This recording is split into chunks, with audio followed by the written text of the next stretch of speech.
আর যেটা কোনো চ্যানেলে বা কোনো ইউটিউব ভিডিওতে আপনারা দেখতে পাবেন না কিভাবে পার্মানেন্ট করা হচ্ছে। পার্মানেন্ট ফ্রেম রেডি করতে গেলে এটাও একটা ডাইরেক্ট এক্সপোজ প্রসেস।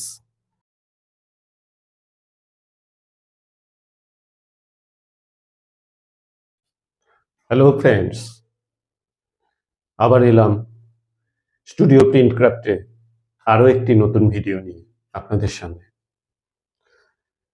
আমি আপনাদের বলেছিলাম, কথা দিয়েছিলাম যে আপনাদের কিভাবে পার্মানেন্ট ফ্রেম এক্সপোজ দিতে হয়, পার্মানেন্ট স্ক্রিন কিভাবে এক্সপোজ দিতে হয় সেটা আপনাদের সামনে দেখাবো। তো সেই সম্বন্ধেই আজকে একটি ভিডিও নিয়ে এলাম, পার্মানেন্ট স্ক্রিন এক্সপোজ, যা ওয়াটার বেস কালি ইউজ করার জন্য একান্ত প্রয়োজন। দেখাবো, সম্পূর্ণ ভিডিওটি আপনাদের সামনে তুলে ধরবো। তার আগে প্রতিবারের মতো এবারও একই কথা বারবার বলছি, আপনারা আমার সমস্ত ভিডিওর আপডেট পেতে চাইলে আমার চ্যানেলটিকে এক্ষুনি সাবস্ক্রাইব করুন এবং বেল আইকন বোতামটিকে প্রেস করুন, যাতে সমস্ত ভিডিওস তথ্য আপনাদের সামনে সবার আগে পৌঁছে যায়। তা আসুন, আমার চ্যানেলে আরো একটি নতুন ভিডিও, পার্মানেন্ট স্ক্রিন রেডি কিভাবে করতে হয় সেটা আপনাদের সামনে তুলে ধরছি। তা পার্মানেন্ট ফ্রেম রেডি করতে গেলে এটাও একটা ডাইরেক্ট এক্সপোজ প্রসেস। তিনটে এক্সপোজ প্রসেস হয়। ডাইরেক্ট, এর আগেই আমার প্রথম ভিডিওতে আমি বলেছি তিনটে প্রসেস এক্সপোজের: direct process, direct indirect process এবং ইনডাইরেক্ট প্রসেস। যদিও ইনডাইরেক্ট প্রসেসটা এখন সম্পূর্ণরূপে বলা যায় বন্ধ, কারণ ওই প্রসেসে কাজ করার যা খরচ, সেই খরচ এখন কাস্টমার দিতে চায় না, বা সেই ভলিউমের কাজ হয় না বললেই চলে।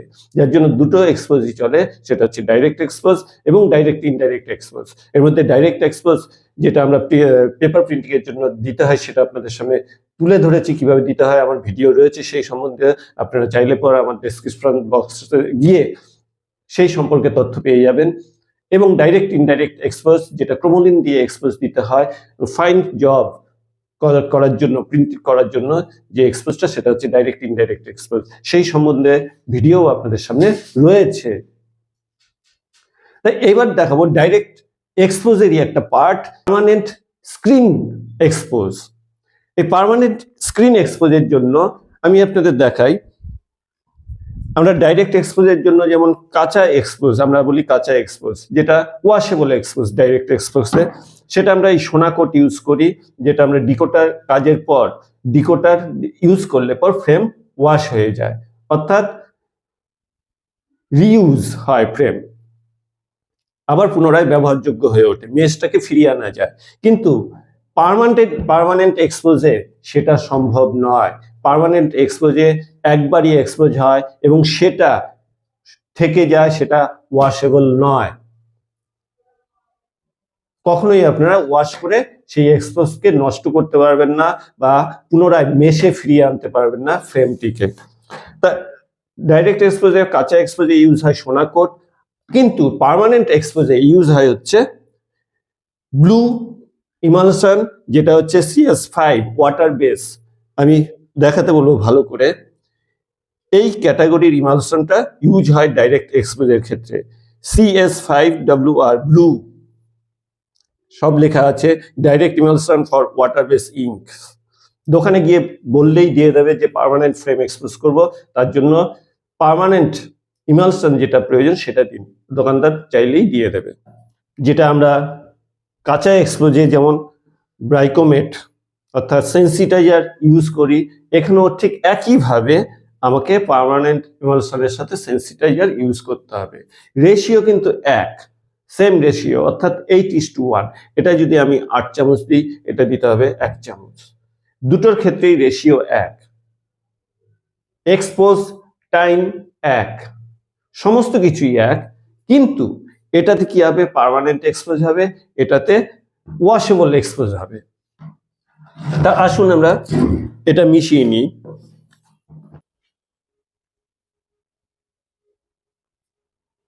দেখতেই পাচ্ছেন এটা ব্লু, পুরো স্কাই কালারের ইমালশনটা।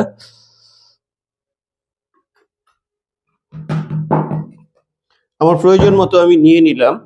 যেহেতু আগেও বলেছি আপনারা যারা প্রথম এক্সপোজ দেবেন বা দেবে, তোমরা প্রথমে কিন্তু ঠিক মাপ ধরে করবে। আমাদের কাজ করতে করতে সেই এক্সপিরিয়েন্সটা হয়ে গেছে, যার জন্য আমাদের ঠিক মেজারমেন্ট করে করতে হয় না, বা চামচ ধরে করে নিতে হয় না। আমরা চোখের আন্দাজে মেশাতে পারি। কিন্তু তোমরা যারা প্রথম কাজ করবে তারা কিন্তু ঠিক রেশিও অনুযায়ী মিশিয়ে কাজটা করবে, এবং এ দুটো ভালো করে মেশাতে হবে। মেশালে ঠিক এই সি গ্রিন কালার আসবে। ভালো করে মেশাতে হবে।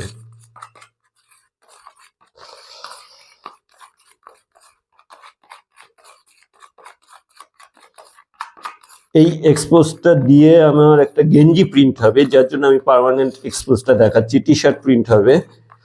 টি শার্ট প্রিন্টের ক্ষেত্রে অনেক সময় ওয়াটার বেস কালি ইউজ হয়, আবার অনেক সময় প্লাস্টোসোল কালি ইউজ হয়।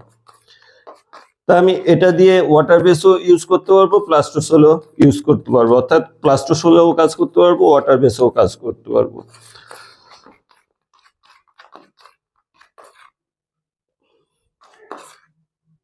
মেশানো হয়ে গেছে, মিক্সিং একেবারে পারফেক্ট।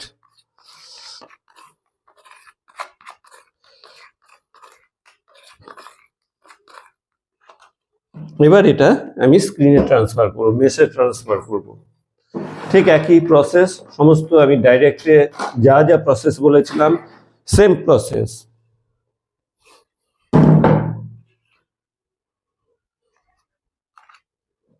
যেভাবে টানতে বলেছিলাম একইভাবে টানতে হবে।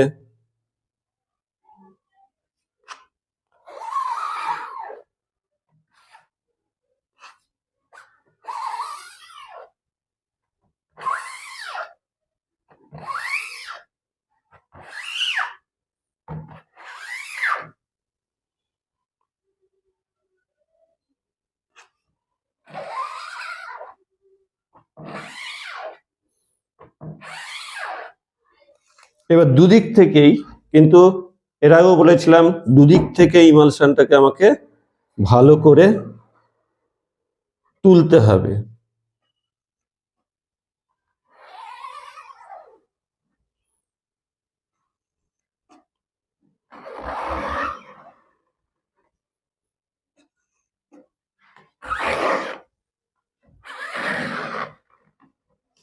এদিক থেকে তুলে দিলাম, ঠিক একইভাবে এদিক থেকে আবার তুলতে হবে।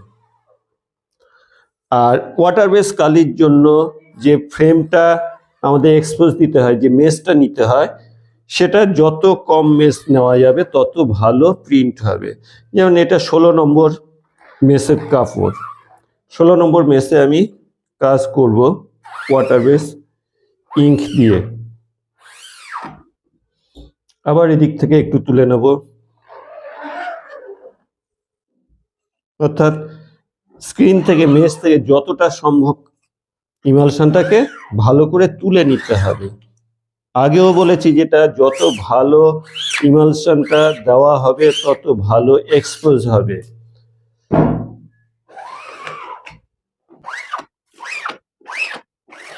আমার তোলা হয়ে গেছে এদিক থেকে, দুদিক থেকেই। এবার এটাকে ড্রাই করতে হবে, শুকোতে হবে। ড্রায়ার দিয়ে আমি শুকিয়ে নেব।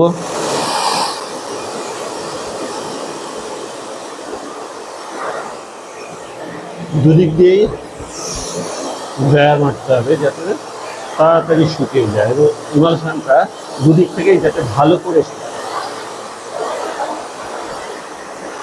আমার ফ্রেম মোটামুটি শুকিয়ে গেছে। মোটামুটি কেন, ভালোই শুকিয়ে গেছে। দুদিক দিয়েই মনে রাখতে হবে, ফ্রেমের দুদিক দিয়েই কিন্তু ড্রায়ার মারতে হবে যাতে দুদিকেই ইমালশনটা ভালো করে শুকিয়ে যায়। এবার কি করব, আরো একবার কোট মারবো। কারণটা কি, ইমালশনের কোট আরো একবার দেব। এর কারণ কি, যেহেতু এটা 16 নম্বর মেসের কাপড়, আর আমরা যে লিকুইডটা ইউজ করছি অনেক সময় একবার দিলে সেই লিকুইডটা সমস্ত মেশ অফ করতে পারে না। লাইটের দিকে ধরলে কিছু কিছু জায়গায় ছিদ্র দেখা যায়, সেই ছিদ্র যাতে সামান্যতম না থাকে তার জন্য আমরা কি করব, এই ফ্রেম শুকাবার পর আরো একবার হালকা করে ইমালশনটা দিয়ে দেব, যাতে সেই লিক গুলো অফ হয়ে যায়।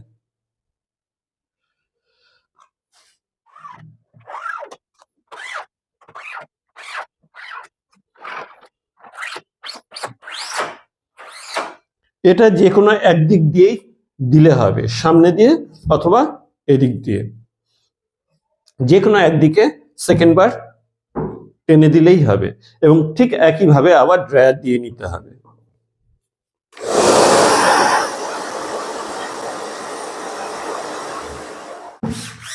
ফ্রেম এক্সপোজ দেওয়ার জন্য রেডি, দুদিক দিয়ে ভালো করে শুকিয়েছে, ফ্রেমের আওয়াজ শুনলেই পর বুঝতে পারবেন।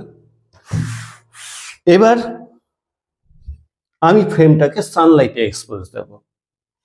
আমি এর আগে দেখিয়েছি যে সানলাইটে এক্সপোজ দেওয়া যায়, ডাইরেক্ট ইনডাইরেক্ট এক্সপোজটা আপনাদের সামনে আমি সানলাইটে দিয়ে দেখিয়েছিলাম। তা ডাইরেক্ট এক্সপোজ আমি সানলাইটে দিয়ে দেখাইনি, তা এই এক্সপোজটাই আমি সানলাইটে এক্সপোজ দিয়ে দেখাচ্ছি এবং কতক্ষণ টাইম লাগবে সমস্ত জিনিসটাই আমি তুলে ধরছি আপনাদের সামনে ভিডিও মারফত। ঠিক প্রতিবারের মতো বলেছি, নিচের দিকে একটি কালো কাপড় দিয়ে নেবে যাতে নিচ দিয়ে কোনো লাইট পাস না হয়।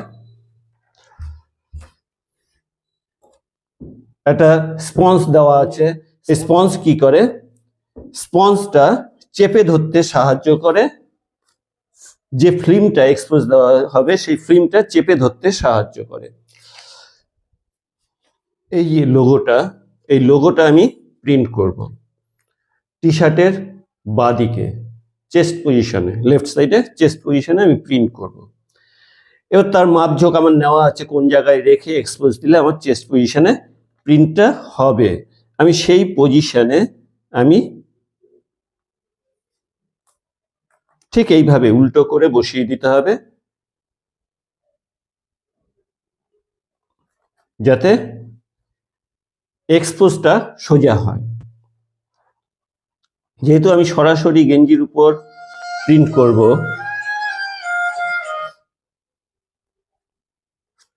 সেহেতু আমাকে ঠিক এইভাবে রেখে আমাকে এক্সপোজ দিতে হবে।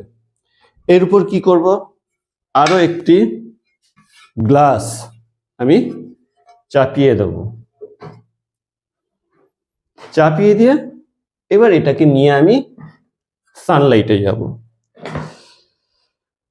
চাপিয়ে দিয়ে এটাকে ভালো করে প্রেসার দিয়ে নিতে হবে যাতে, এবার আমি এটা নিয়ে সানলাইটে যাব। আজ আবারও বলছি, সানলাইট মানে রোদ নয়, লাইট অর্থাৎ আলো, যে কোনো এক্সপোজ আলোতে হয়, রোদে নয়। এখানে যদি রোদ নাও থাকে তাও কিন্তু সেই আলোতে এক্সপোজ হবে, কারণ এক্সপোজটা লাইটের সংস্পর্শে হয়। তো যাই হোক, আমি সানলাইটে নিয়ে যাব এবং এক্সপোজটা কিভাবে হচ্ছে সেটা আমি দেখাবো। সানলাইটে মোটামুটি লাইট ভালো আছে, তাই আমি 15 থেকে 20 সেকেন্ড আমি এক্সপোজ দেব লাইটে। আর একটু বেশি দেওয়া যায়, অসুবিধা কিছু নেই, যেহেতু মোটা মেসের কাপড় আমি এক্সপোজ টাইমটা একটু বাড়িয়ে দিচ্ছি। আমার টাইম কমপ্লিট হয়ে গেছে, আমি এবার এটাকে জল দেব। এবার এটাকে জল দিতে হবে।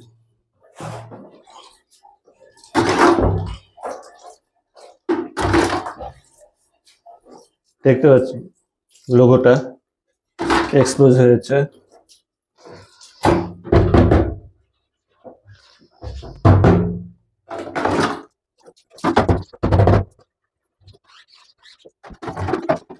দুদিক দিয়ে জল দিয়ে দেবো।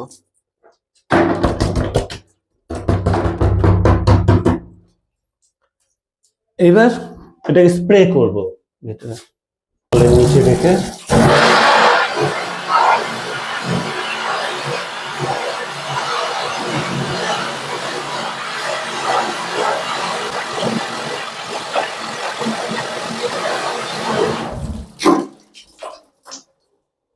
দেখতে পাচ্ছেন পুরো ওপেন হয়ে গেছে আমার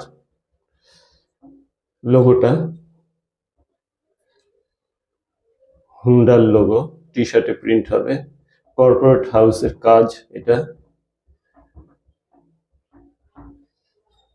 উইংস গুলো খুব সুন্দর এক্সপোজ হয়েছে।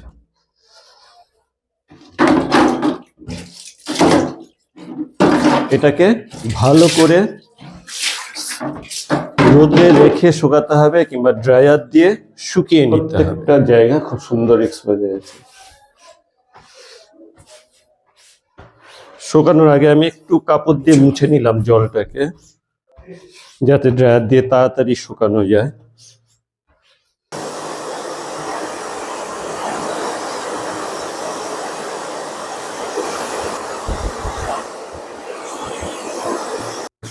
আমার ফ্রেম শুকিয়ে গেছে, দুদিক দিয়ে ভালো করে শুকিয়ে নিয়েছি।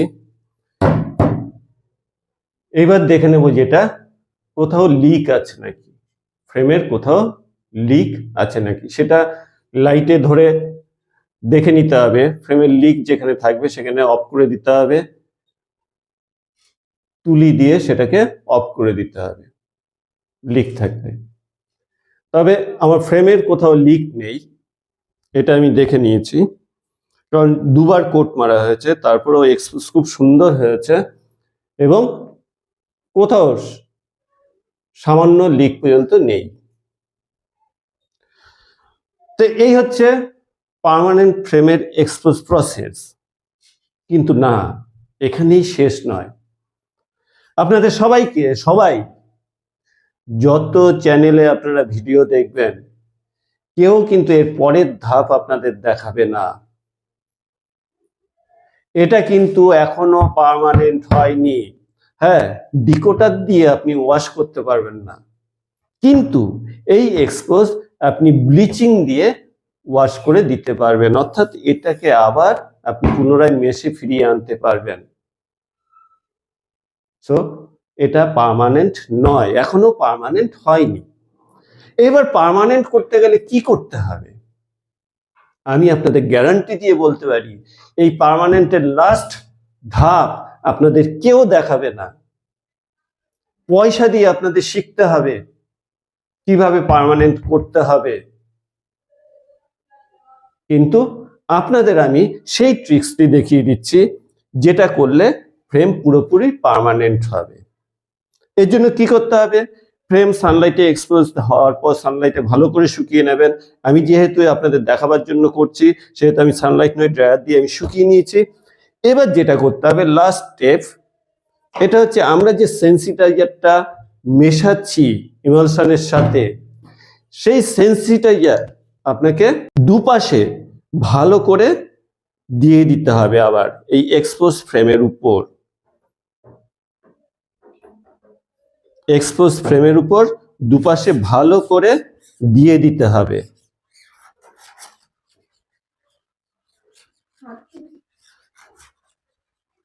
আপনারা একটা ন্যাকড়া নিয়ে বা স্পঞ্জের সাহায্যে দুপাশে ভালো করে দেবেন।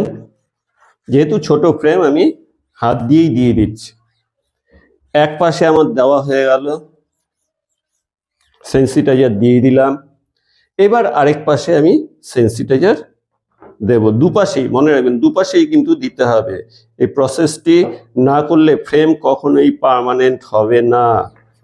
আর এই প্রসেসটা কেউই গ্যারান্টি সহ কেউ দেখাবে না আপনাদের, কারণ এটাই হচ্ছে পার্মানেন্ট ফ্রেমের মূল চাবিকাঠি।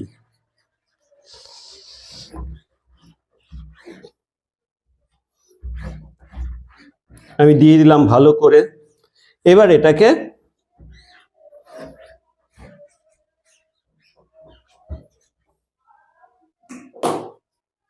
একটু ড্রায়ার দিয়ে শুকিয়ে রোদে দিয়ে দেবেন।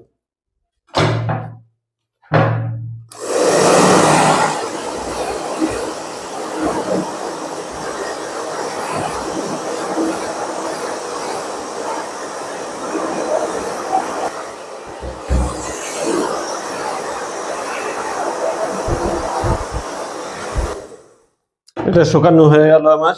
এবার কিছুক্ষণ আমি সানলাইটে রেখে দেব। সানলাইটে কি হবে, এই সেন্সিটাইজারের মাধ্যমে ফ্রেমের যে এক্সপোজটা আরো হার্ড হবে এবং যেটা আর ওয়াশেবল থাকবে না, পুরোপুরি পার্মানেন্টে পরিণত হবে।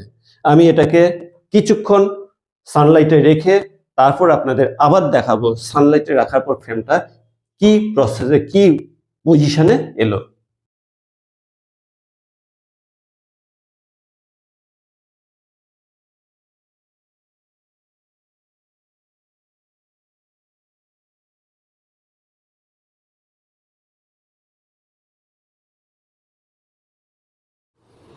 সানলাইটে শুকিয়ে নিয়ে এলাম। আপনারা দেখতে পাচ্ছেন সেন্সিটাইজার এক্সপোজ দেওয়ার পর ফ্রেমটাকে পার্মানেন্ট করার জন্য আমি সেন্সিটাইজার দিয়ে দিয়েছি উপরে এবং ভেতরে দুপাশেই, ফ্রেমের দুপাশেই আমি সেন্সিটাইজার দিয়ে দিয়েছি, কারণ এই সেন্সিটাইজার না দিলে পর পার্মানেন্ট হবে না। আপনারা বারবার বলছি সেন্সিটাইজার ইউজ না করলে ফ্রেমটা কিন্তু পার্মানেন্ট হবে না। আর যেটা কোনো চ্যানেলে বা কোনো ইউটিউব ভিডিওতে আপনারা দেখতে পাবেন না কিভাবে পার্মানেন্ট করা হচ্ছে, গ্যারান্টি দিয়ে বলতে পারি এটা একমাত্র আপনাদেরই আমি প্রথম দেখালাম। তো যাই হোক, আমার সানলাইটে এক্সপোজ দিয়ে আবার ফার্দার এক্সপোজ করা হলো সেন্সিটাইজার দিয়ে।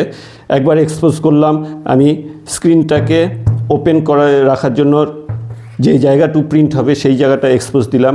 দ্বিতীয়বার এক্সপোজ দিলাম কি, আমি পুরো ফ্রেমটাকে পার্মানেন্ট করার জন্য। এইবার এটা যেটা করতে হবে, একটু জল ন্যাকড়া ভিজিয়ে এটার দুপাশ একটু মুছে নিতে হবে। দেখতে পাচ্ছেন তো আমি জল ইউজ করছি, এর উপর কোনো এফেক্টই ফেলবে না। এখন দুদিক দিয়েই ভালো করে একটু মুছে নিতে হবে।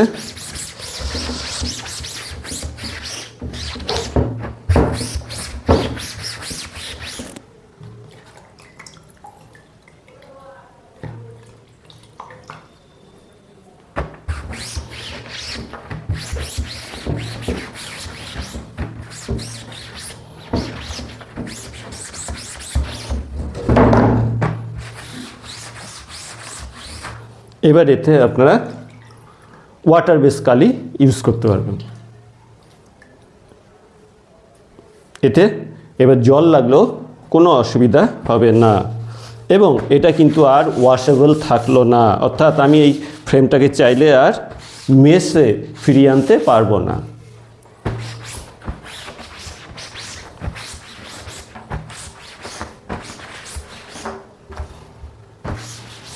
এ হচ্ছে ফাইনাল পার্মানেন্ট স্ক্রিন, যেখানে আপনি সমস্ত রকম ওয়াটার বেস কালি ইউজ করতে পারবেন। আশা করি আপনাদের ভিডিওটি ভালো লেগেছে। ভিডিও শেষ করার আগে প্রতিবার ঠিক একই রকম বলছি, আমি অফলাইনে এবং আমার এই ইউনিটে ছেলে মেয়ে প্রত্যেককে হাতে ধরে কাজ শেখাই এবং তার জন্য একটি 3 দিনের কোর্স আমি করিয়ে থাকি, যার রেট 3 দিনে 3000 টাকা। মাত্র 3000 টাকায় আপনারা পুরো স্ক্রিনের কাজটি শিখে নিয়ে নিজেদের ভবিষ্যৎ গড়ে তুলতে পারবেন। 3000 টাকা প্রতিদিন আপনি ক্লাস করবেন, প্রতিদিনের পয়সা প্রতিদিন দিয়ে 3 দিনে 3000 টাকা খরচ করে শিখে যেতে পারেন আপনার নিজের ভবিষ্যৎ গড়ে তোলার চাবিকাঠি। জেনে নিতে পারেন সমস্ত রকম তথ্য। এই কাজ শিখে ঘরে অফ টাইমে আপনারা এক্সট্রা উপার্জন করতে পারেন এবং প্রিন্টিং লাইনে আপনারা কাজ করতে পারেন বা সাপ্লায়ার হিসাবে বিভিন্ন জায়গায় মাল দিতে পারেন। সুতরাং আপনারা যদি কেউ চান আমার এখানে ক্লাস করে নিজের পায়ে ভবিষ্যৎ গড়ে তুলবেন, তবে অবশ্যই আমার ডেসক্রিপশন বক্সে দেওয়া ফোন নাম্বারে যোগাযোগ করতে পারেন। যে কোনো দিন কাজের সময়ে, অর্থাৎ সকাল 11টা থেকে রাত 8টার মধ্যে আপনারা আমাকে ফোন করতে পারেন এবং আপনাদের সমস্ত রকম তথ্য আপনাদের হাতে আমি তুলে দেব। আপনাদের যে কোনো অসুবিধার কথা জানালে আমি সেই অসুবিধা বা সেই প্রবলেম সলভ করার চেষ্টা করব। আজ এইটুকুই, আবার আসবো কোনো এক ভিডিও নিয়ে আপনাদের সামনে। নমস্কার।